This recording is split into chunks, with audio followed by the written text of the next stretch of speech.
All of a sudden, it is Tuesday afternoon. Good afternoon to you. It's Jim White and it's Simon Jordan, and we are live on talkSPORT. Again, I will say it. Thanks for all the texts and messages, the tweets that are coming into the show all the time.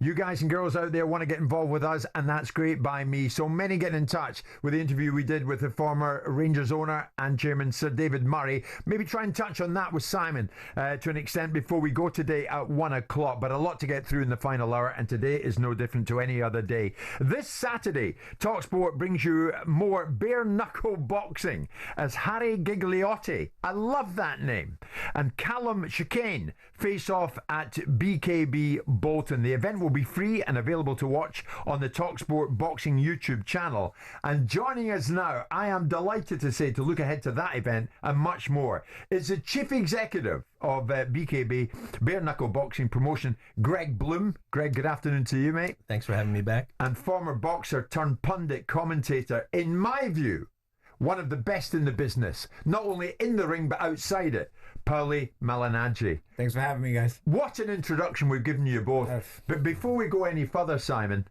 we witnessed Paulie coming in and asking me, how did Man City get on last night against Al Hilal in the Club World Cup? And you cannot believe that they went out. I was already still shocked from Inter losing to Fluminense, and then this result shocked me absolutely after I saw what Man City did to Juventus. That was crazy to me, crazy. And the more gossip fodder is Inzaghi's the coach of Al Hilal. You know, he's the one that had just taken Inter to the Champions League final. Greg, we didn't expect this, but then again, it's Paulie Malignaggi, so maybe we should have. Yeah, you can expect anything when the Magic Man's here. Yeah, no, I'm a big footy fan. Big footy fan. You're a big fan of this fella when he was fighting in the ring. Yeah, I'm a big fan of him. I love his commentary. I mean, he did a show with me a couple of weeks ago, and that, for me, I couldn't get a word in, which is a rarity. That's great. That's great. Once the motor gets running, you know how it goes, guys. Greg, let's get to it. Bare Knuckle Boxing making its debut in Bolton this Saturday, and talkSPORT will be all over it. Bolton Brawl. Why Bolton? Like I said last time I was on the show, you know, what BKB is trying to do in the UK is travel all around to a bunch of different cities and expose the fans to what BKB brings, which is the best bare knuckle fighting in the world. So why should people be enticed to get themselves in front of and watch Gigliotti, I love it, against Chicane? Gigliotti-Skane is a classic boxer-puncher fight. Both undefeated, young, hungry guys. Harry Gigliotti, the world champion at 140. Callum Skane 2-0, tough Welsh fighter with a storied amateur career. So it's just going to be two young bulls going head up. What are the early indications you're getting? Are people buying into it? Yeah, it's going to be a full house as usual. Everyone's excited for this fight. It's two of the best, one from the US, one from the UK, and we're going to see who reigns supreme. Almost inevitably, Paulie is one of the broadcasters involved, but soon to be involved in the fighting itself. Yeah. Why does that not surprise me? How did that come about? You know, I got to a certain age and I started thinking to myself, you know, if I'm going to do this again, I've got to do it right now. You know, I've got to do it right now. How old are you? I'm 44, but do I look 44? Absolutely not. I mean, one thing about me is my only vice is eating. So if I just have to cut down the calories, you know, I don't really drink much. Don't do drugs. So I think I've aged pretty well, you know, and I've always kept in decent shape even after retirement. So, you know, when I started thinking about it, I also started thinking about in which direction to go with a career. People ask me, why not boxing? I said, bro, who wants to do 10 rounds? Who wants to do 12 rounds? You know, bare knuckle, you can do, you know, shorter fights. So I thought to myself, I said, you know, I've got good legs. I can still fight, but 10, 12 rounds, who wants to be in there for 10, 12 rounds? Because I wasn't a knockout puncher, let's face it, right? So I got to just sit there doing 10, 12 rounds. So I said, you know what? BKB, the BYB BKB brand, it really helped me in my commentary career. I've been with them from early on, and I said, you know, if I match up with them, it's good for branding, both for the business and for myself. And I think if I can help them the way they've helped me, and promote the sport and promote the BKB brand, I think it would be mutually beneficial. And also, it keeps me goal oriented. You know what I mean? If I put a vision in my mind instead of just saying, oh, I'm gonna give it a try, and the vision is, you know, attack for a world championship. You know, because you know we've talked about now. Oh, okay. I'm thinking about fighting. I'm going to be fighting, And all of a sudden I saw guys calling me out from all over the place. Guys who, you know, were driving Ubers on the side. All of a sudden calling me out. I'm like, I don't even know who you are, mate. You know what I mean? Like, what is it? Everybody's calling me out. You know, in boxing there's a hierarchy. You know, you'd see guys in the top 10 calling you out. You kind of know who they are. Yeah. You didn't see the guy who's stocking groceries at Sainsbury's calling you out. You know what I mean? But here, this sport is madness. As soon as I started, we made an announcement. Everybody's calling me out. So you know, I think it's just good for branding. I think I'd love to, you know, be a part of the BKB. Not just and as you a are a part of it. I mean, what is it? A 3-fight deal? 3-fight deal. Yeah. So what? I mean, I know what the answer to this is. What is Paulie giving you? I mean, Paulie Malignaggi is a name in boxing that resonates all over the world. So he's going to bring a lot of eyeballs, and you know, we want to help him accomplish his goal, which is to be a 2-sport world champion.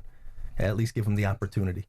And you know, he's been great for the company. He's one of the family, and we're excited to have him, you know, fight and go after his goals. Are you comfortable that this great guy who fought with such distinction in the ring, Not for me to be comfortable. is getting into bare knuckle fighting? I'm not have to get in the ring with him. Listen, if he thinks he wants to do it, why shouldn't he be able to do it? I mean, listen, I'm not as versed with this sport. When you were last in, I was like, I'm not sure, but that's because I don't know enough about it, and it feels like there's an element of more brutality attached to it. I saw some videos of it, and it has its own resonance. But I was going to ask you, you've been at world level, you've been a world champion at world level in your chosen discipline. You're now moving into a different discipline. You fought in 2019, you lost in 2019, didn't you? But in this instance, is it harder? I mean, I know you're talking about the rounds and there's less impetus on having the legs, but you're still getting hit without padded gloves. Yeah, well, I'll tell you what. In 2019, I thought I won the fight anyway, but the issue. Who's that? Artem Lobov. Artem Lobov. Yeah, I broke my hand in the second round of that fight. It was with the rival promotion, but I thought I still controlled the fight. I still thought I boxed very well one-handed. I think I showed that a different element. You see, this sport still needs a bit of an education. You know, the fans, the media in the sport needs a bit of an education. So I think that's why we're BKB. We're also so strong with our commentary team. You know, I think because we think of when I think of Lenny McLean, I think of Roy Pretty Boy Shaw and people of that nature. But here's the thing: if you look at just the blood and the bruising, you're gonna say, okay, oh my God, it's terrible. But concussive power comes more from boxing, right? Because the glove is small enough to protect your hand, but it's not small enough to protect the damage you're imposing on people. If you look at catastrophic brain injuries, they happen in boxing. They don't happen in bare knuckle fighting. They don't even happen in MMA really, because MMA half the time you're laying on the floor anyway, grappling. So it's the consistency of the concussive blows, and in boxing that's what you have. You have a small glove. You see, if I'm not talking about the training in the gym, which also can damage, but it's a bigger glove, so you're designed to be able to do it again and again and again. On fight night, a boxing glove. Does it hurt more in the moment? It hurts more with pro boxing gloves. People think I'm crazy. I'm telling you, I kid you not. People think like, oh, does it hurt more? I said, bro, I did this. It doesn't hurt with bare knuckle. I don't understand. It doesn't. I'm getting hit. Obviously, it's not tickling, but it's not concussive like with a boxing glove. If I got hit with a clean big hook with a boxing glove on, you know, it's like, whoa, you know what I mean? Like I got to make sure I'm not stepping in potholes, you know. But with bare hands, you know, it could happen, but a guy who swings that hard with bare hands, he's only gonna be able to swing that hard a few more times before he's gonna start thinking about, okay, I can't hit that hard because my own hand is hurting, you know. So I've got to be more precise and all that other stuff. So there's a give and take. The US audience now breaking through to a UK audience. What's the experience as far as you're concerned? Experience has been fantastic. The UK fans really resonate with this sport, and how do they differ? I think the UK fans are a lot more rowdy. We open the doors 2 hours early, and the place is full within 15 minutes. So they're excited for the fights. They're cheering until the last bell of the main event, and it's different. You know, you see the difference in the UK fans, and I think they're so passionate about fight sports, and they're really grabbing a hold of bare knuckle boxing, especially at BKB. So it's really exciting coming over here and growing our brand and growing the sport. I'm looking at a text that's come in from one of the listeners. I don't care what the guys say. It's too ugly for me, this. Too much blood and gore. And that's what I'll tell you. There is more blood and gore, but you won't have your favorite fighter risking his life in the hospital in a coma after a fight. I'll tell you that right now. The bleeding in bare knuckle fighting is exteriorly. The damage is exterior. In boxing, it's some exterior, but it's mostly internal. Yeah. That's more dangerous. 85% of the injuries are cuts. So it's 4 times, like I think I mentioned this last time I was on the show, that it's 4 times less concussive than boxing and 5 times less than MMA. And for me that's done it, I'll tell you this. it may hurt your modeling career because you'll have more cuts and you'll have more breaks because you can break bones in your face, you can break bones in your hands.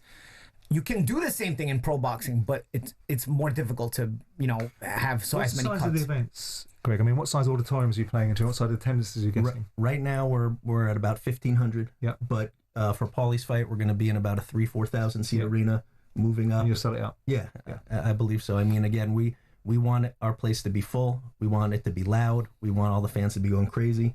And when Paulie steps in on September 6th, the place will be full and it will be going crazy. And I was really happy about, and I let them know that the UK was always I wouldn't say a home base for me. I'm obviously not from the UK, but it's a fan base that is rowdy. It's a fan base that is really engaged. Full of life and engaged. That's the word, great word. Paulie, you're going to stay with us the other side of this break.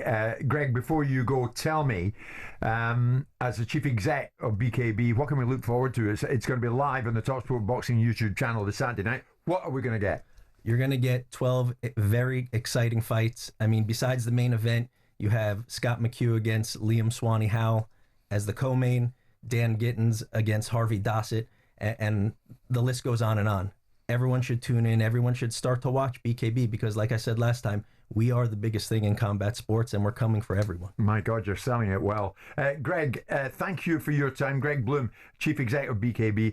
Paulie is going to stay the other side of the break, and we're going to touch a little bit on boxing. Stay with us. This Saturday, live from Manchester, ex-super lightweight contender Jack Catterall moves to welterweight to face unbeaten Harlem Eubank. Available live only in DAZN. Sign up at DAZN.com/boxing. A lot going on because this Saturday also talkSPORT brings you more Bare Knuckle Boxing as Harry Gigliotti and Callum Shane face off at BKB Bolton. And we've just been hearing about it, and talkSPORT's all over it because it's free and available to watch on the talkSPORT Boxing YouTube channel. And we heard from Greg Bloom, the chief exec of BKB. We're hearing from you in big numbers as well this lunchtime. And there's one. I always fancied having a go at Bare Knuckle Boxing, but I'm too old now at 64.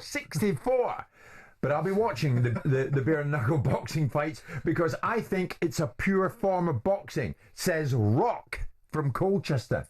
I'm 68. Paulie Malignaggi's with us. Maybe I should be thinking about it, mate. What do you think? I think you've had a matchup. If you step on the scale, you may have a contender who's willing to go at it with you. No, Rock could do it, but I'm a born coward, mate. Honestly. Since we have you in studio, though, it's a great opportunity to talk with Paulie Malignaggi, of course, who was an immensely popular fighter in the ring. Simon, we were talking about him before Paulie came in. So it's an opportunity to talk about a variety of things that are hitting the headlines at this moment. Chris Eubank Jr. will fight Conor Benn in a rematch in London, Paulie, September the 20th. You watched the first fight. The man to my left has never really bought into it. Did you? I'll tell you what, before the fight, I didn't buy into it, no. Before the fight, I was telling myself, this is sons of two legends, but neither has really accomplished anything in the pros to be this big of a magnitude of a fight. But I'll say this is where the British boxing fan base get credit. They are such big boxing fans here in this country that only in this country could a fight between guys who are sons of legends become this big. If you give me sons of legends in America, because there's so many sports going on, it's not going to really carry unless those guys are championship level. I'm not sure Conor Benn and Eubank Jr. will ever win a world championship. I'm not sure they're of that level. I think Eubank Jr. was crafty in some ways. Obviously, he was in with some good names. They're entertaining in terms of the way they fight, but I'm not sure they're at that elite world class level. But what carries it in the UK is the boxing fan base. That's why I say boxing fans in the UK are a different level. You know what I mean? It's a great atmosphere. Yeah. And you can put it wasn't just that it was a big fight. And then they honestly entertained. I gotta say, they realized what was on the line as far as their reputation, their last names, because they fought that way. I mean, it was a sellout. They fought that way. I was there, and there was a waiting list. And I watched it on TV, and I'll tell you what, when you're making that kind of money consistently, it's hard to dig in that much. You know what I mean? These guys dug in round 12. They were still fighting hard. You got to give them credit for that. You've got to give them credit for that. As far as, do I think, was it worth it? At first I wasn't buying into it. I said, nah, this should not be a big event. You know what I mean? But then I started comparing it. Well, we did a garbage show in Times Square with some big names in New York. Maybe the week before. Horrible. Nobody performed. Horribly entertaining. To call it entertainment would have been a mockery to the word entertainment. And then I watched Benn and Eubank Jr. and I said, this is why blood runs through the course of these people, whatever the word I'm looking for is, runs through people's veins. And when they watch a big fight, so you want to see the rematch. I'm talking about. This is why you make the rematch. Okay, economically speaking, of course it sells because again, you know everybody's interested. But these guys put on. These guys could put on a dud. Like remember. Just a week before, Ryan Garcia was supposed to be in a tune-up, and Devin Haney was supposed to be in tune-ups to build up that rematch. And they were going to build it up, and they were going to make people worth it. Instead, they made people not want to watch it. Right, and you called it mediocre. No, I didn't. I said it was two mediocre fighters. Two mediocre fighters. And in this event, and I agree, it was two mediocre fighters. But again, their name recognition carries. And then, what's more important? They didn't take advantage of the fan base. You see, when it came to the other show I'm talking about, they take all the money, these guys, and they didn't even put on. True. Eubank and Benn didn't take advantage of the fan base. They didn't say, oh, we've just conned these guys, and now we're going to, do a little dance-off like Mayweather and Pacquiao did, because everybody bought into it already. No, they fought like their last names meant something, so, Paulie, and they've earned the right to that rematch. Jake Paul won his 12 pro boxing fight at the weekend, outpointing Julio Cesar Chavez Jr. in California. Jake Paul. Should he be ranked by the WBC and the WBA? No, he's not. He's not of the level. I don't think he's of the level. He's, mediocre, novice. He's learning. He's gotten a little bit better each and every time, but certainly not a ranked fighter on the world level. I recently described him on my YouTube channel, Paulie TV, as a your turn, my turn fighter. Your turn, my turn fighter is a fighter that only knows how to fight. Either he goes or you go. He's not capable of understanding how to punch when you're punching because it takes a risk. If I'm going to punch when you're punching, that means I can't bail when you're punching at me. I have to hold my ground, slip, counter, or catch, shoot, And that takes a little bit more calmness. That takes a little bit more of a sense of timing. Any prospect worth his weight can at least transition defense to offense smoothly. It's not one or the other. Yeah. Jake Paul is still in a situation where he's either doing one or he's doing the other. And that, to me, is not a prospect. Let alone a contender who should be ranked. Does Daniel Dubois beat Alexander Usyk this time? I think he's got a better chance only because Usyk is getting older. I think Usyk is the class of the generation. But I think at 37 years old, anytime you step in the ring at 37 years old, you could get old on that night. And Dubois is really, the momentum is with him. He's confident. He's living up to the expectation that was given to him years ago that people thought maybe he was going to be a dud. Now he's starting to live up to it. He's confident.